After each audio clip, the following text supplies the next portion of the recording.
Welcome back, GED scholars.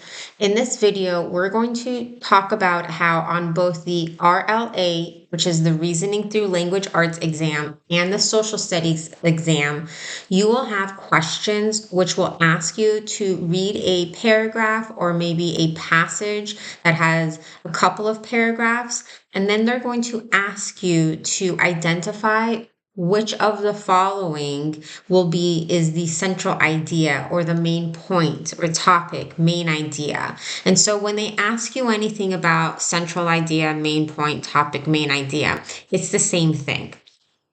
A passage or paragraph will have a main point and supporting details as well. So right after, they usually will ask you which one of the following is the main idea of the passage.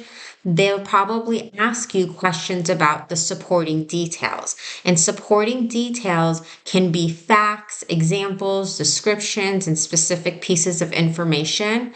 And they're pointing at the central idea. Everything the details are stating is meant to back up that central idea.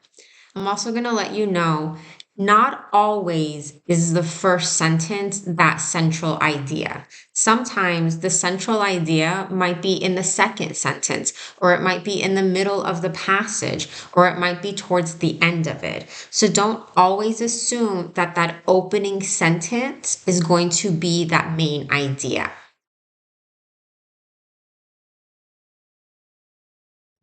Drawing a conclusion involves making a judgment or inference. You'll see that word on the exam. Inference is just another word for an interpretation based on the evidence or information presented. And sometimes that information isn't stated. So that's where that inference is coming from. You're making a judgment call. You're putting pieces of the puzzle together to then be able to say that, yeah, this answer choice is going to be the correct answer choice.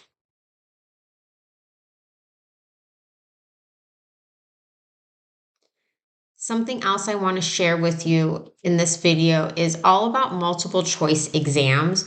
I want you to understand that on these exams, there's one correct answer and three incorrect answers.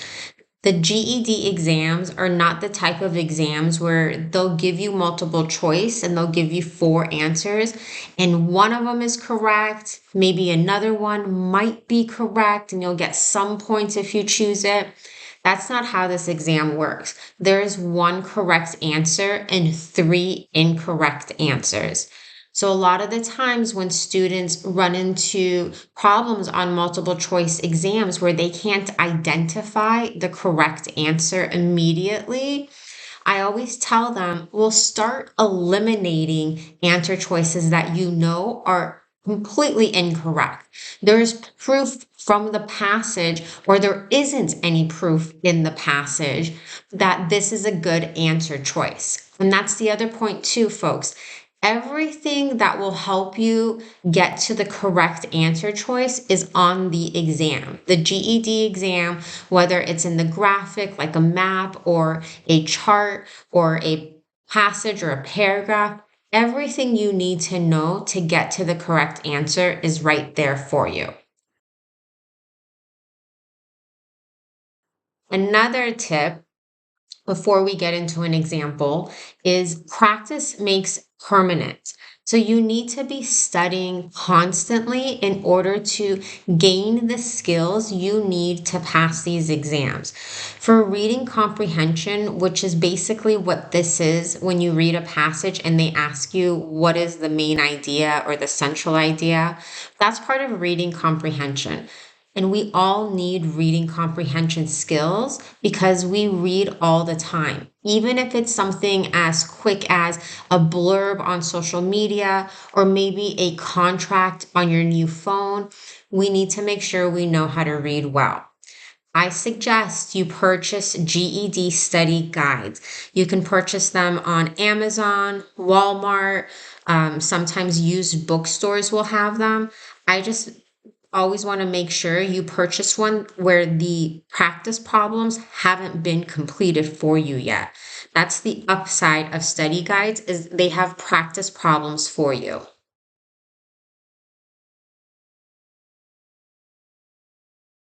I also highly suggest using khanacademy.org for lessons in 10th to 12th grade reading level and the vocabulary lessons. You can also use Khan Academy's SAT lessons for more challenging passages. The SAT is the exam high school students take to get into colleges. And so, for that reason, some of those passages tend to be at the 12th grade level or even college level. So let's go ahead and get into our first example when we are looking for a central idea or the main point or the main idea. Theater was one of the most popular forms of art in ancient Greece, and one form of drama, tragedy, was central to the Greek culture. Tragedies told familiar stories from Greek myths and epics, but actors portrayed the main roles and, of course, narrated the background of the story and commented upon the action. These serious dramas centered on a main character who displayed exceptional attributes, but also had a tragic flaw that caused his downfall. The flaw was often hubris, which is excessive pride or overconfidence. So, folks, when we see a passage, sometimes folks we jump into it because we want to read it, we want to get to the question really quickly. I'm going to tell you to slow down a little bit because you really want to pay attention to what is going on in this passage, especially if it's a passage that has multiple paragraphs. So when we start off this passage, it says theater was one of the most popular forms of art in ancient Greece, and one form of drama, tragedy, was central to the Greek culture. So this opening sentence is stating theater, but then it's introducing what the rest of this passage is going to be about, which is tragedy. So I'm going to go ahead and highlight that. And we know tragedy is central to Greek culture. Tragedies told familiar stories. Okay, so that's something I want to make sure I'm paying attention to when I'm reading this from Greek myths and epics. But, so that's a contrasting word. So they're the buts obviously saying, like, hey, what is about to be shared next is going to contradict this whole familiar stories. But actors portrayed the main roles. Okay, versus a Greek myth, the god or demigods would be portraying those roles, and of course, narrated the backgrounds. Okay. These serious dramas centered on a main character who displayed exceptional attributes but also had a tragic flaw. Okay, so they're telling me that tragedies are familiar stories. They're telling me that it's there's a main character who's involved, exceptional attributes, but has a tragic flaw that causes his downfall. Okay, so they're telling me different things about tragedies. Perfect. So what you would then see, folks, is you would see a question like this one right here that's asking you which of the following is the topic of the paragraph. And so, once again, if the correct answers don't just pop out at you, go ahead and start eliminating the questions or the answer choices within the question. So, let's look at A, the superiority of Greek theater. In what we just read, did we read anything where it was like Greek theater is the best? No, all it said was it's the most popular forms. Theater was one of the most popular forms. Okay, one of the most popular. So there's obviously other things happening. Okay, so we don't want to assume that that's the correct answer choice at all. We didn't read anything about the superiority of Greek theater. Let's go to answer choice B, the standard forms of Greek dramas. And there should be an A there. Well, the standard forms, I don't know if this was talking about the standard form of Greek dramas. I know that they were talking about a tragedies, and the way a tragedy might be set up, but it's not talking about Greek dramas as just Greek dramas. Okay, so B doesn't look very good to me either. C, the characteristics of Greek tragedy. Okay, I kind of like this one because it says the characteristics of Greek tragedy. I know that this paragraph is about Greek tragedies. They started off with telling me about how the tragedy is based off of familiar stories. They talk about the main character and how the main character has a downfall. So I kind of like C, but let's look at D to make sure. D says the most popular Greek tragedies. Nope, that's out of the window. They didn't talk anything about the most popular Greek tragedies. So I can tell then that this paragraph, that the topic, the main idea, the central point were the characteristics of Greek tragedies.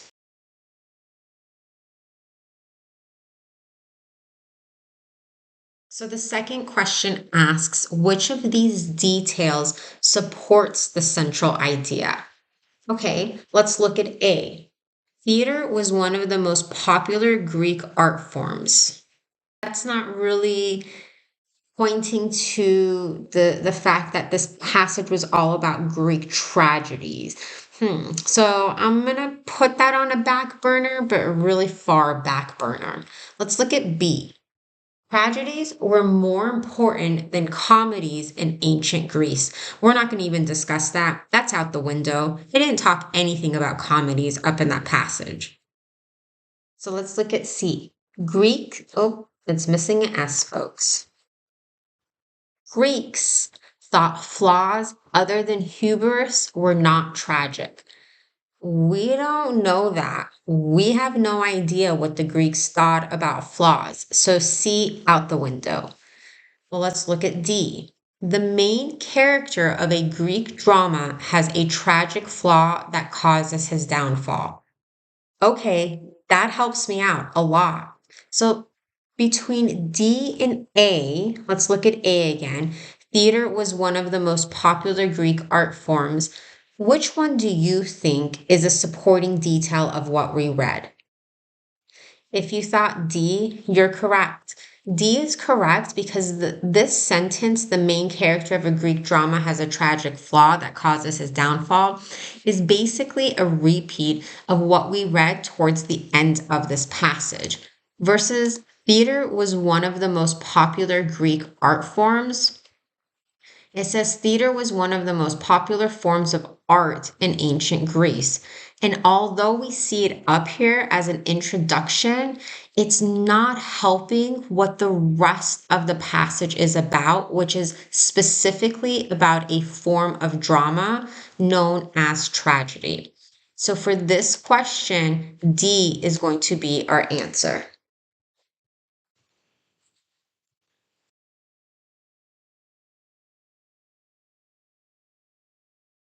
Let's read the next passage.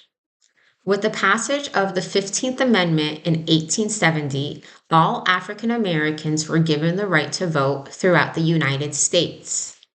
However, many Southern states quickly enacted legislative barriers to disenfranchise these new voters. Provisions such as poll taxes, literacy tests, and the grandfather clause prevented many African Americans from exercising their rights. For nearly 100 years, these restrictions persisted in many Southern states. Finally, in 1965, the Voting Rights Act provided federal oversight of states that had previously raised unfair barriers to African American voting and outlawed discriminatory measures like poll taxes and literacy tests. So let's go ahead and look at a question.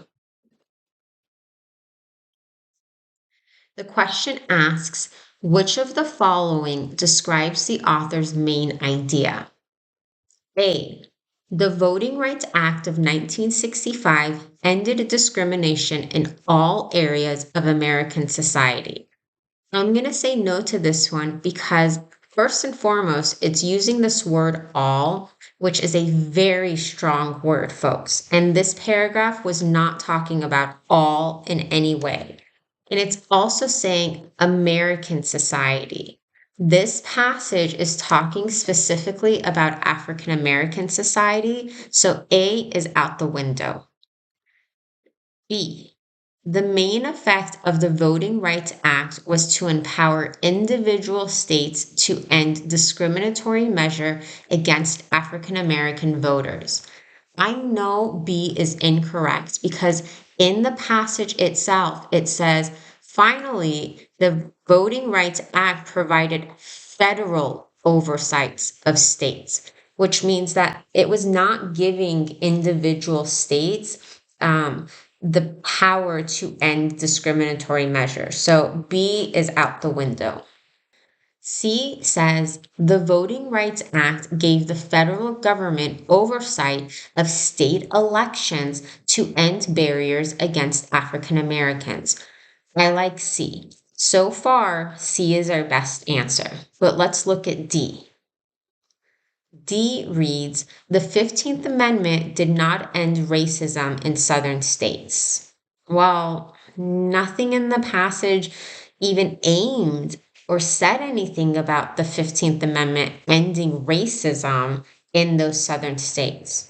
So knowing that A is out because it uses the word all and it's talking about American society instead of African American society, knowing that B is out because B says the Voting Rights Act was giving individual states power, which it's not. It tells us right up here that it's federal power. I like C. C is looking good. And guess what, folks? C is our correct answer. So for some of you who are stating, well, it didn't say anything about state elections in the passage, why is this the correct answer? Because going back to the passage, it's saying that the Voting Rights Act provided over federal oversight of the states that had previously raised unfair barriers to African American voting. What happens when we vote? We have elections. So that portion of talking about with you about drawing a conclusion, it may not be stated in the passage, like outwardly stated. You're going to have to think about, okay, well, what takes place when there's voting happening? Well, there means there has to be an election. So when you see the oversight of state elections, that's because that's what happens when we vote.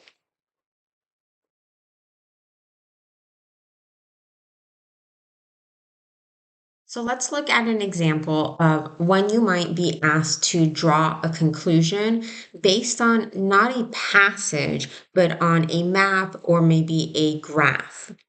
First thing you want to do is you want to take in everything about the visual that they're sharing with you. Remember, the answer to the question is in whatever evidence they're giving you. When we look at this map, we're told it's a map of the colonial triangle trade, and we're being shared details of what products were carried from one continent to the next. For example, it's sharing with me that when the ship sailed from North America to Europe, it could carry sugar, tobacco, or cotton. And when it's going from Europe to Africa, it could carry textiles, rum, and manufactured goods. So based off of this map, we're going to answer questions. Let's take a look at the first question. So the question asks, which statement is a conclusion based on the map rather than a supporting detail from the map? So remember, the map is sharing detail with us whenever we see the text underneath the arrows. So when we look at our answer choices, we want to make sure we're staying away from something that might include either the full text or parts of that text. So let's go to our answer choices. A, Cargo ships never had to sail empty on any leg of a profitable triangular journey. Okay, I like that. I don't see any details in it, and it's true. Based off of this map, we can see that for every leg of this triangle, which is every side of the triangle, there is text underneath the arrow sharing with us what could be carried in that cargo trip. But let's look at the other choices as well. B reads, the journey of Africans from Africa to the Americas was called the Middle Passage. Nowhere on this map does it say Middle Passage. B, out the window. We don't even need to explain why it's out the window. Let's look at C. C reads, slaves sometimes were transported on cargo ships from the West Indies to the British colonies. Well, that seems like a detail because we notice that on this bottom leg of the triangle, it says slaves to the Americas. And we talked about how the text under the arrows is sharing details with us. And we don't want a conclusion based on details. We want it based on the map. That's what it's asking in the question. So C is out the window because it's concentrating on details. B reads, rum was shipped from one of the ports on the east coast of North America. Well, that's like C. It's sharing details, so that's out the window as well. So, folks, it looks like A is our answer because B talks about something the map doesn't even discuss, which is what the passage was called when Africans were taken from Africa to the Americas. C and D are talking about details, and that's not what the question is looking for.